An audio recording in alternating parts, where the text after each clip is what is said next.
সুপ্রিয় শিক্ষার্থীরা, আশা করি অনেক ভালো আছো। উৎপাদন ব্যবস্থাপনা বিবন্ধের আরো একটা নতুন ক্লাসে তোমাদের স্বাগতম।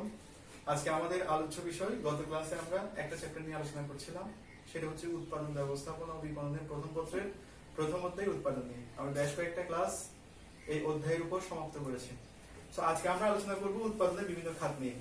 আমরা এতদিন জেনেছি উৎপাদন কাকে বলে, উৎপাদনের গুরুত্ব, একজন ভোক্তা হিসেবে কি রয়েছে, একজন উৎপাদকের দৃষ্টিকোণ থেকে কি রয়েছে এবং অর্থনৈতিক দৃষ্টিকোণ থেকে উৎপাদনের কি ভূমিকা রয়েছে সেই সম্পর্কে আলোচনা করেছিলাম। তো আজকে আমরা আলোচনা করব উৎপাদনের খাত সমূহ নিয়ে। উৎপাদন কোন কোন খাতে উৎপাদন হচ্ছে সেসব বিষয় নিয়ে আমরা আলোচনা করব। আমরা যদি সম্পূর্ণ বিষয় অ্যানালাইসিস করি, যে উৎপাদন হচ্ছে তার সম্পূর্ণ একটা হিসাব আমরা ক্লাসিফাই করতে যাই, তাহলে সমস্ত উৎপাদনকে আমরা তিনটা ভাগে ভাগ করতে পারি।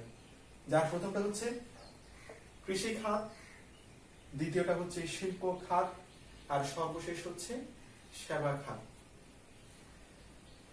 কৃষি খাত কি? আমরা জানি সেই প্রাচীন কাল থেকে শুরু করে আজ পর্যন্ত পৃথিবীর সকল মানুষ যার উপর নির্ভরশীল সেটি হচ্ছে কৃষি খাত। ইভেন বর্তমান সময়ে এই আধুনিকতার যুগেও কৃষি খাতকে কেউ ইগনোর করতে পারেনি, কেউ এড়িয়ে যেতে পারেনি। বর্তমান সময়ে উন্নত যে বিশ্বগুলো আছে, উন্নত বিশ্ব যেখানে অনেক শিল্প প্রতিষ্ঠান স্থাপিত হয়েছে, তারাও এখন অনেক বেশি পরিমাণ এই কৃষি খাতের উপর নির্ভরশীল। তো আমরা কৃষি খাত বলতে কি বুঝি? আমি জানি কৃষি খাত হচ্ছে সেই খাত যেখান থেকে আমরা কোনো কিছু উৎপাদন করে থাকি। যেমন আমরা ভূমি ব্যবহার করে যে সকল আমরা যে পণ্য পেয়ে থাকি সেই পণ্যগুলো হচ্ছে কৃষি পণ্যের অন্তর্ভুক্ত। এর মধ্যে ধান, পাট এবং যত ধরনের শস্য উৎপাদিত হচ্ছে এগুলো সব এই ভূমির আওতাভুক্ত এবং কৃষি খাতের অন্তর্ভুক্ত হিসেবে আমরা পরিগণিত করতে পারি। এরপর আমরা ভূমির উপর থেকে যা কিছু পাই এগুলো কৃষি পণ্যের অন্তর্ভুক্ত হিসেবে ধরে নেওয়া যায়। তো আমাদের দেশ কিন্তু এখনো উন্নয়নশীল দেশ এবং একই সাথে আমরা বহুলাংশে কৃষি খাতের উপর নির্ভরশীল। আমাদের বেশিরভাগ উৎপাদন, যদিও শিল্প কারখানা স্থাপিত হয়েছে, তবুও আমাদের বেশিরভাগ উৎপাদন কিন্তু এই কৃষি ক্ষেত্রে হয়ে থাকে। সো বাংলাদেশে যত খাদ্য চাহিদা পূরণ হচ্ছে সবগুলো কৃষি খাতে অবদান। এই কারণে আমরা দেখতে পাই আমাদের গভর্নমেন্ট 2019 এবং 18 এবং 19 যে বাজেট বর্ষে প্রায় কৃষি খাতের জন্য 9,000 কোটি টাকা বরাদ্দ দিয়েছে। কত দিয়েছে? 9,000 কোটি টাকা বরাদ্দ দিয়েছে শুধু কৃষি খাতের উন্নয়নের জন্য। যেমন কৃষি খাতে যে সকল উপকরণ দরকার হয়, বীজ, এরপর সবচেয়ে বেশি দরকার হয় সার। সারের দামটা খুব বেশি উঠানামা করে এবং সারের দামটা এমন পর্যায়ে অনেক সময় চলে যায় যে পর্যায়ে একজন কৃষক কখনো সামর্থ্যবান হয় না, তার সামর্থ্য থাকে না সেই পরিমাণ টাকায় সার কিনে অ্যাফোর্ড করবে এবং উৎপাদন কাজ চালিয়ে যাবে। এই কারণে কৃষকদের উৎপাদন কাজ যেন বন্ধ না থাকে, কৃষি কাজ যেন উৎপাদন ব্যাহত না হয়, সেজন্য সরকার এই কৃষকদেরকে এই কৃষি খাতে 9,000 কোটি টাকা বরাদ্দ দিয়েছে মোট বাজেট থেকে। সো কৃষি খাতের অবদান অনুন্নত, উন্নয়নশীল এবং উন্নত বিশ্ব কেউ রিফিউজ করতে পারবে না, এড়িয়ে যেতে পারবে না, ইগনোর করতে পারবে না। এরপর আসি, এখানে একটা কথা বলে রাখা যায়, শিল্প খাতে যত উপায় উপকরণ দরকার হয় এর বেশিরভাগ উপায় উপকরণ কিন্তু কৃষি খাত থেকে আসে। ঠিক আছে? সো এই কৃষি খাতের অবদান শিল্প খাতে অনেক রয়েছে। এরপর আসি শিল্প খাত। শিল্প খাত কি? যখন কোন প্রকৃতি প্রদত্ত বা প্রকৃতিতে পাওয়া কোন উপায় উপকরণ, সৃষ্টিকর্তা প্রদত্ত উপায় উপকরণ হলো তার রূপগত পরিবর্তন। এখন বলতে পারো রূপগত পরিবর্তন কি? রূপগত পরিবর্তন হচ্ছে, গত ক্লাসে আমরা বলেছিলাম, one of my previous classes আমি আলোচনা করেছিলাম রূপগত প্রয়োগ কাকে বলে। আবার আজকেও বলে দিচ্ছি, যখন কোন পণ্যের বাহ্যিক আবরণ ভেতরের গুণাগুণ পরিবর্তনের মাধ্যমে নতুন কোন পণ্যে রূপান্তর করা হয় তাকে রূপগত উপযোগ বলে। যেমন একটি গাছকে যখন কেটে বিভিন্ন শেপ দেওয়ার মাধ্যমে একটা চেয়ার তৈরি করা হয়, এটা কিন্তু বাহ্যিক আকার আকৃতি পরিবর্তন হয়ে যায় এবং ব্যবহার উপযোগী হয়। এটাকে আমরা বলছি রূপগত উপযোগ। এটাকে আমরা কি বলছি? রূপগত উপযোগ। তাহলে শিল্প খাত হচ্ছে যখন প্রকৃতিতে প্রাপ্ত যে কৃষি পণ্যগুলো আছে সেগুলোকে যখন রূপগত পরিবর্তনের মাধ্যমে নতুন কোন পণ্যের রূপ দেওয়া হয় যা মানুষের ব্যবহার উপযোগী, তাকে আমরা বলছি শিল্প পণ্য। সো শিল্পের মাধ্যমে বেসিক্যালি পণ্যের রূপগত পরিবর্তনের মাধ্যমে নতুন পণ্য তৈরি করা হয়, এটা হচ্ছে শিল্প খাত।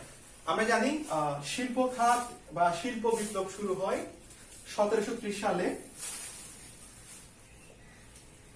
এবং এটা প্রায় 1850 সাল পর্যন্ত পরিব্যাপ্ত ছিল। সো শিল্প খাতের স্টার্টিংটা ছিল, শুরুর মুহূর্ত ছিল 1730 এর পর থেকে, যখন ইংল্যান্ডে প্রচুর শিল্প প্রতিষ্ঠান গড়ে উঠতে শুরু করে এবং এটাকে তারা নাম দিয়েছিল শিল্প বিপ্লব। তারা উন্নত মানের যন্ত্রপাতি আবিষ্কার করছিল এবং এগুলো সেট আপ করছিল এবং উৎপাদনের পরিমাণ অনেক গুণ বেড়ে গিয়েছিল।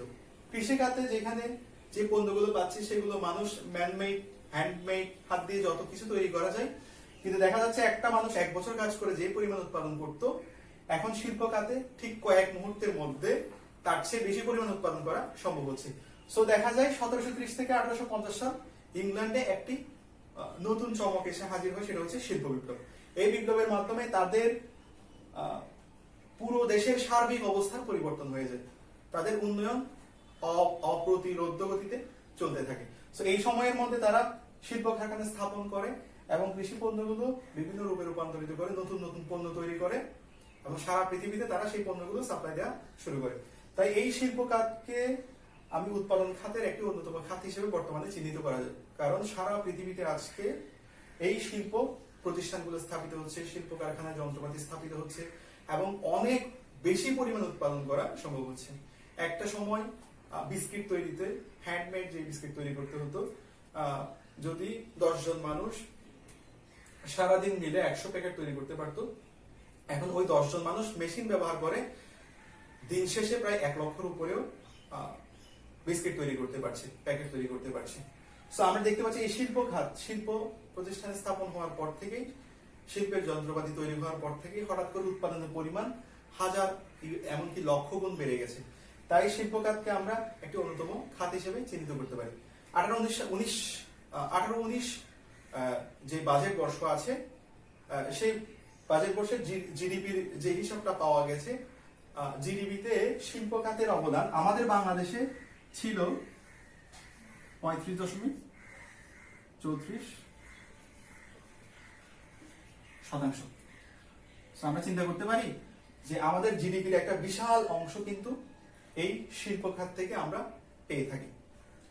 সো এটা ছিল শিল্প খাতের আলোচনা। আরো একটা কথা বলে রাখতে চাই এখানে, বর্তমানে আমাদের দেশ যদিও কৃষি পণ্যের উপর নির্ভরশীল, কৃষি খাতের উপর পুরোপুরি নির্ভরশীল এবং শিল্প কারখানা স্থাপন হচ্ছে, কিন্তু সেটার পরিমাণটা খুবই কম। কিন্তু আশা করা যায় আগামী 100 বছরের মধ্যে বাংলাদেশ একটি শিল্পায়িত দেশ হিসেবে বিশ্বের বুকে অন্যান্য দেশের সাথে মাথা উঁচু করে দাঁড়াতে পারবে এবং এই সময়টা 100 বছরের বেশি সময় নাও লাগতে পারে। একটি এই শিল্প খাতের উন্নয়নটা 100 বছরের মধ্যে আমরা আমাদের এই বাংলাদেশে যারা সার্ভাইভ করবে, থাকবে, তারা দেখতে পাবে। তো শিল্প খাতের পরবর্তী খাত হচ্ছে সেবা খাত।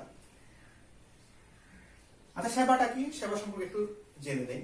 সেবা হচ্ছে এমন কিছু যা দেখা যায় না, ছোঁয়া যায় না, কিন্তু উপকার পাওয়া যায়, তাকে আমরা সেবা বলি। একটা এক্সাম্পল দেই, সাধারণ অর্থে বলেছিলাম সংজ্ঞাটা।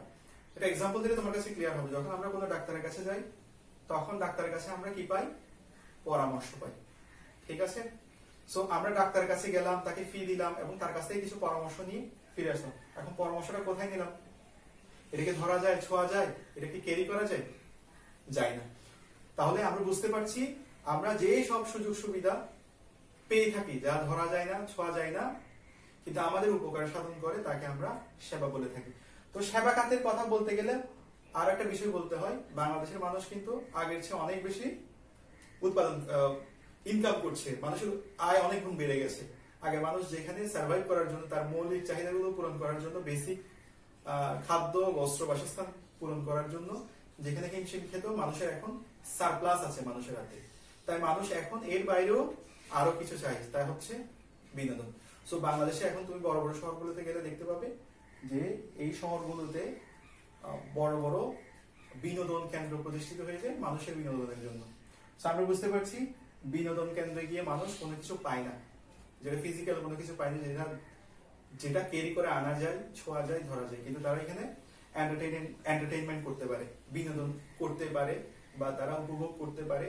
এই যে তারা এসব স্থানে যায় এবং যে সুবিধাটা পায়, নির্মল আনন্দটা পায়, এটা হচ্ছে সেবা।